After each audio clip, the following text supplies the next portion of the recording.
আবার যদি একটা রাজনৈতিক দল ক্ষমতায় আসে, তারা কি আওয়ামী লীগের মতোই ব্যবহার করবে স্বৈরাচারী সরকারের?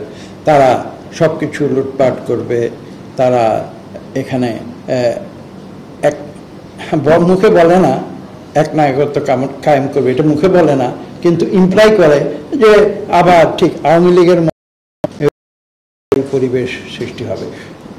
আমি অনেককেই শুনেছি বর্তমানে যারা দায়িত্বে আছেন, তাদের মুখেও শুনেছি যে বিএনপি আসলে নাকি আবার বিএনপি স্বৈরাচার হয়ে যাবে, এই যে স্বৈরাচার হয়ে যাবে।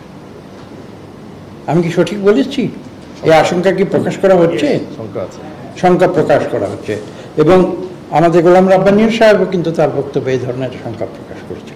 এটা কথাটা বলছি in the context of leadership, যেহেতু আজকের আলোচ্য বিষয় হচ্ছে লিডারশিপ। আমি যদি বিনীতভাবে জিজ্ঞেস করি যে বিএনপি তো বেশ কয়েকবার এই দেশের সরকার পরিচালনা করেছে। প্রথমে একবার 1975-76 থেকে শুরু করে 82 সাল পর্যন্ত, পরবর্তীতে 91 থেকে 96, তারপর 2001 থেকে 2006। আমি বলি না যে বিএনপি সব সঠিক কাজ করেছে, মানুষ কাজ করতে গেলে ভুল হয়, কিছু ভুল হয়েছে। যে কাজ করে না তার কিন্তু কোনো ভুল হয় না।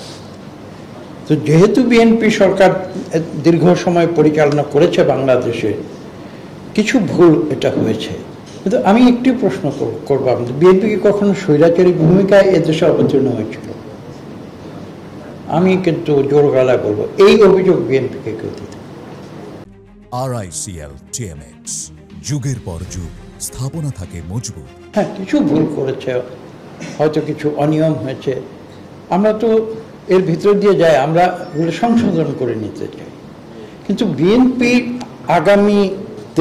আগামীতে এখনকার প্রেক্ষিতে বলছে, আজকে 2025 সালের প্রেক্ষিতে বলছি, বিএনপির যে ট্র্যাক রেকর্ড রয়েছে, বিএনপি আগামীতে ক্ষমতায় গেলে বা দেশ পরিচালনার দায়িত্বে গেলে, আমি ক্ষমতায় গেলে বলবো না, বলবো যে দেশ পরিচালনার দায়িত্বে গেলে বিএনপি স্বৈরাচারী হয়ে উঠবে। আবার আমরা আমি খোলাখুলি বলি, অনেকেই বলছে, আমাকে প্রশ্ন করছে বিএনপি আওয়ামী লীগ তো two sides of the same coin.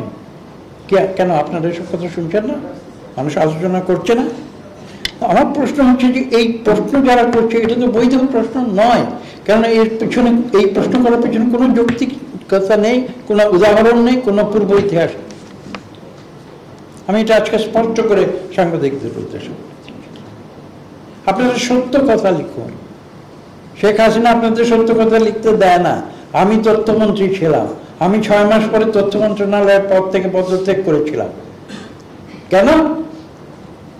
আমি বলেছিলাম যে সাংবাদিকদের আমি সত্য কথা বলার স্বাধীনতা দিয়েছি, সেটা সরকারের বিরুদ্ধে যাক বা পক্ষেই থাক। আমাকে ক্ষমা করবেন, আমাকে কঠিন সত্য কথা বলতে হচ্ছে।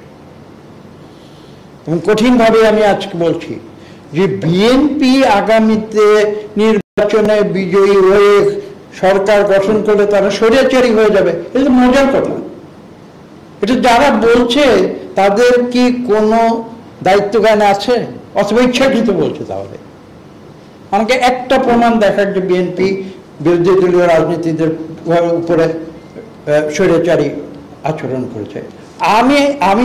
আমাকে তো পর্যন্ত আপনারা দেখেছেন, লাইভ দেখেছেন টেলিভিশনে, যে 30শে জানুয়ারি 2024 সাল নির্বাচনের পরে উত্তরাতে একটি কালো পতাকা মিছিল আমাকে কেমন ভাবে উঠিয়ে নিয়েছিলাম, কিভাবে মুখোমুখি ছিলাম আইন শৃঙ্খলা সদস্যদের সঙ্গে, এটা আপনারা নিজের চোখে দেখেছেন।